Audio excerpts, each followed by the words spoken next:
Marvel's Secret Invasion started with a bang. I guess we do have to worry about the guy from State Farm, after all.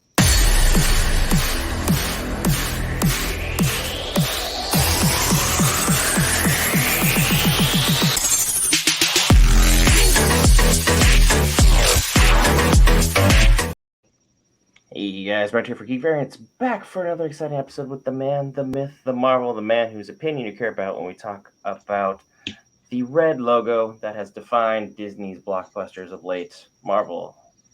And we gotta say, how do you feel about the episode? The episode has been compared by a couple people. I'm not gonna say how many to, or not the episode. The entire series is supposed to be an Andor-like series, and the way it starts off, I'm kind of getting a similar feeling when I watched the first episode of Andor. That espionage kind of thing, everybody kind of watching everybody and want to know what's going on. I think it turned out really well for this first episode. Like I'm happy with they just kind of got right into it and things kicked off with a bang, literally, and it just went ham from there. Like there's not really been much of a slowdown as far as which twist and turn they're going to take. So now we just have to kind of see how it plays off because right now it looks to be like a standoff between three different factions. And things are going to be absolutely crazy. What'll be even crazier is you hit that lovely red subscribe button, bottom right corner. It really helps us out. Likes, dislikes, all that good stuff. There's a lot of new names to learn. I have zero idea what Gravik is. I'm sure that's something I will have to learn on the fly. It was nice that Talos came back. I think that's a very good actor. I think he's brought a lot to the role overall. Seeing him and Fury play off one another was really nice. Thought there was some good chemistry there. Emilia Clarke, the mother of all dragons, playing Gaiya. So she's going to be in for an interesting role. It's been a long time since I've seen her in any product. Last time I saw her was Star Wars for Solo, and that was terrible. So to see her in something that is looking very good from jump, I thought this was going to be kind of one of those Marvel slow burn series. Apparently, I have no idea what to deal with, which is fantastic because Marvel's formula has been kind of stagnant with the 6 episode format. But this looks promising. I'm very excited to see what we've got here. I like what we got going on. Fury is going to have things interesting. I thought Hill was being a bit of a whiner at the early part of the episode, like, "Oh, you left me, you left Earth, blah blah blah." That was a bit over dramatic. Once you see yourself turn into dust, I would kind of have a realignment of my priorities as well. What are your thoughts on that? I think with Hill, I mean, Hill's been attached to Fury for a long time. Like she's been there. Like the only person who's been there right now longer has been Talos, of course. Um, but as far as their relationship, again, it's a very big connection between the two. So of course, anytime that connection is severed and she doesn't access, she's gonna feel cut off. Like she's always been the number two to Fury to kind of handle everything that he's got to handle and get stuff done, and always got somebody to fall back on. So of course, when he left and she's got to kind of hold it down, she can hold her own. Maria Hill is a badass; she can hold her own.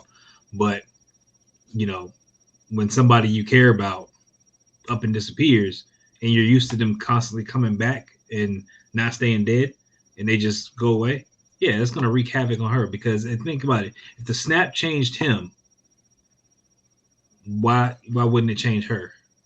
Why wouldn't it have an effect on her? Like it's gonna have a different effect on different people as things go. We don't know how they're gonna play this. What other things are gonna happen with it? Is it like a PTSD kind of thing with it? Is it only affecting Fury? Is it affecting multiple people? What's going on? So I'm not really mad at Maria, and especially with kind of how things turned out in the end. It's fine. It shows a deeper connection, and it shows Fury's going to live up to his name and probably unleash some fury at some point in time.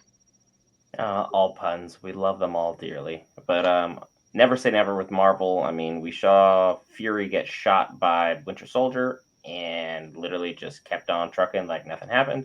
So until I see that body inside of a hole, inside of the ground, never say never.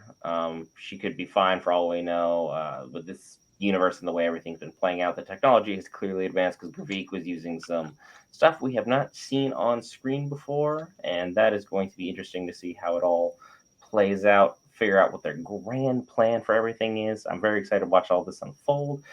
Hopefully, you, the viewer, are as well. Leave your thoughts in the comments below. Let us know what we got right. Let us know what we got wrong. I do not have anything else to add for this episode other than that it was interesting that they made it look like Gravik was kind of stationed in Chernobyl, but at the same time, it's an interesting setup, and it would easily be a place no one would go looking for you. I mean, Chernobyl is the one that everybody knows, with everything that happened. So he can be in one of these several different sites. So, I mean, look at how the story is playing out. So with that, you got the invasion going down. You got people who are wary of spies, and they're just going back and forth like who's going to be trusted. You got Sonya, which is a created character for this and stuff, and she's running her ops team. Fury's got his ops team. Gravik's got his team, but Gravik's on the Scroll Council. We don't even know what they're doing. If he's going rogue or if he's going by wishes of the council, doing some kind of black ops for them to make New Skrullos, which Skrullos was the home planet. So New Skrullos, the entire, place of Earth, like they're going to take over everything and just make that entire thing New Skrullos. What's the deal?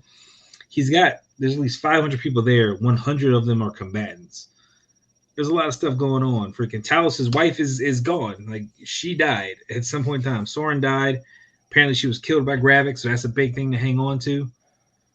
And then Gaiya didn't know about it, and then now she knows about it, and it looks like she may be flipping the script to kind of help Dad out, but we don't really know where her loyalties lie because she's still kind of known. Talos looked like he was having some issues. He didn't know what he wanted to do as far as the little fight scene he had, and because he doesn't want any other scrolls to die. Like there's a lot going on right now.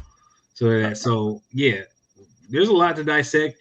We're gonna talk about it all. Like I said again, be in the comments and stuff because I will talk about each and every bit of it there, and we'll really get into it. So I was gonna say, was Gaiya even truthful? All the information that she gave Talos turned out to be nothing because the bags were a double switch. No one knew what was going on.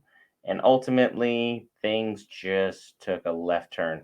But that's it for us. Be sure to hit that lovely red subscribe button. Appreciate each and every one of you who toughed it out for 7.5 minutes. It's been a late night for all of us, but we'll see you in the next one.